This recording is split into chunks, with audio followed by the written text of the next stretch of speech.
मैं शाम यादों के जंगलों में गुजारता हूँ कि कुछ लिखूंगा।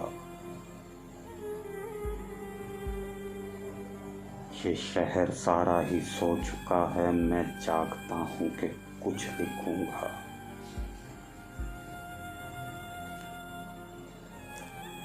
बाहर रुक के वो ख्वाब सारे जो मेरी पलकों पे आज सजे थे, वो ख्वाब आंखों में जल चुके हैं। मैं जल रहा हूँ कि कुछ लिखूंगा।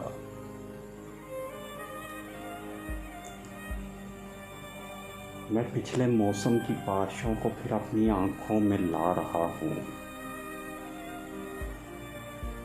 कि अब के सावन की रुत में मैं भी ये सोचता हूँ कि कुछ लिखूंगा।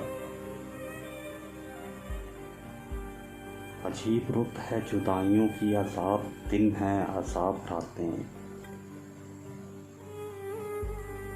मैं चंद महल से अल्फाज लिख कर ये सोचता हूँ कि कुछ लिखूंगा। मैं अल्फाज पलकों से चुन रहा हूँ, मैं ख्वाब कागज़ पे बुन रहा हूँ। मैं तेरी आहट भी सुन रहा हूँ, मैं जानता हूँ कि कुछ लिखूंगा।